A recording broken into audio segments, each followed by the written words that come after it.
Hello मेरे प्यारे दोस्तों, आप सभी को मेरे यूट्यूब चैनल कहानी का खजाना में स्वागत करती हूँ। आई होप आप सभी लोग खुश होंगे, स्वस्थ होंगे।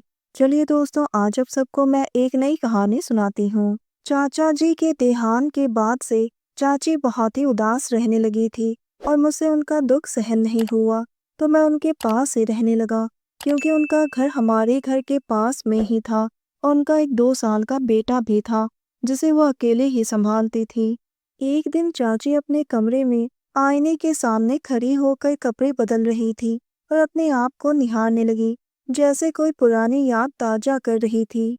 दरवाजा खुला हुआ था, तो मैंने उन्हें झांक कर देखा, तो मैं अपना आपा खो बैठा। मन करने लगा कि अभी चाची को अपने सीने से लगा लूं। उनका वो मखमली गोरा बदन देखकर मेरे दिल की धड़कन तेज हो गई। चाची ने मुझे देख लिया और वो जल्दी से कपड़े पहनने लगी। उसके बाद मैं उनके कमरे से बाहर आ गया और अपने कमरे में जाकर चाची के खूबसूरत बदन के बारे में सोचने लगा। चाची को भी शर्म आने लगी थी, तो वो मुझसे बात करने के लिए मेरे कमरे में आने लगी। जैसे ही चाची दरवाज़ा खोलने लगी, मैं समझ गया कि वो आ रही हैं। मैं डर के मारे जानबूझकर अपनी आंखें बंद कर ली और सोने का नाटक करने लगा। चाची अंदर आई और मुझे सोता देख वो चुपचाप बाहर चली गई। अब तो मुझे यकीन हो गया था कि चाची को शायद बुरा नहीं लगा है, क्योंकि वह बिना कुछ कहे ही मेरे कमरे से चली गई। मेरा नाम धर्मेश है और मैं 26 साल का हूँ। देखने में बहुत ही हॉट और हैंडसम हूँ। हाइट मेरी 5 फुट 9 इंच है और रंग गोरा है। मुझे लोगों के साथ दोस्ती करने का बहुत शौक है। किसी भी लड़की या औरत को देखता हूँ तो उनसे दोस्ती कर लेता हूँ। मैं हैदराबाद में ही नौकरी करता हूँ और मैंने तो अपनी बॉस स्वीटी मैडम से भी दोस्ती कर रखी है। मुझे उम्र से कोई मतलब नहीं है। अगर वो दिल की अच्छी हैं और शादीशुदा भी हैं, तो मैं उनसे दोस्ती कर लेता हूँ। मैं अक्सर ऑफिस से आने के बाद चाची के घर चला जाता हूँ। चाची देखने में बहुत ही सुंदर और हॉट थे। उनकी खूबसूरती देखकर मन लड़खड़ा जाता था। दोस्तों, चैनल पर नए आए हैं तो इस वीडियो को एक लाइक करें और चैनल को एक सब्सक्राइब करें, ताकि ऐसी ही कहानियां आप सभी को मिलती रहे। चाची मेरे पापा के सौतेले भाई की पत्नी है और वो उम्र में मुझसे 3 साल ही बड़ी है। रात को सबने खाना खाया। चाची ने बहुत ही खूबसूरत सी गहरे गले वाली नाइटी पहनी हुई थी।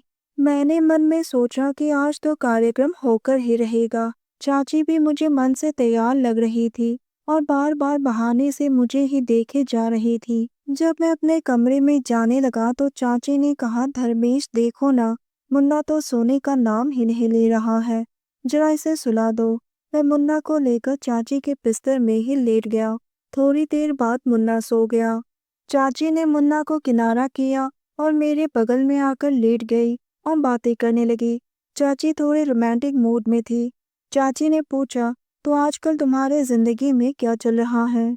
मैंने कहा, कुछ खास नहीं चाची। चाची बोली, तुम्हारी कोई गर्लफ्रेंड है? मैंने कहा, अब तक तो नहीं बनाई है। चाची बोली, क्यों? मैंने कहा, वो आप जैसी कोई खूबसूरत मिली नहीं। फिर मैंने पूछा, आपको चाचा जी की याद आती है?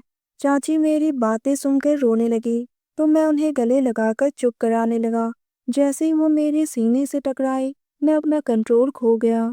मैं धीरे से उसके पीठ पर हाथ फेरने लगा और उनके होठों को चूम लिया। उनके आंसू पोंछते हुए कहने लगा कि चाची, मैं आपका सहारा बनूंगा। फिर हम दोनों अपने रिश्ते की मर्यादा खो गए। उन्होंने कहा कि ये सही नहीं है। मैंने कहा कि चाहत में सही गलत नहीं होता है।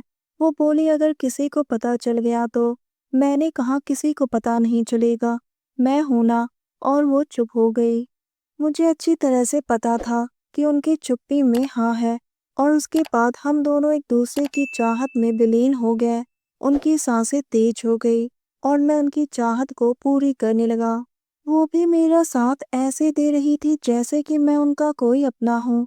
उनके नाखून मेरे पीठ पर चुभ रहे थे। हम दोनों को ही पसीना छूट रहा था। पूरी कमरे में उनकी सिसकारियां गूंज रही थी। हम दोनों पूरी रात अपनी चाहत में खोए हुए थे। सुबह चाची का चेहरा खुशी से खिला हुआ था। अब तो चाची पूरी तरह से मेरी हो गई है और उस दिन के बाद से तो मैं चाची के घर में ही रहने लगा और उनके साथ ही समय बिताने लगा। दोस्तों, आप सबने अपना कीमती समय निकाल कर इस वीडियो को सुना, इसके लिए आप सभी को धन्यवाद करती हूँ। धन्यवाद दोस्तों।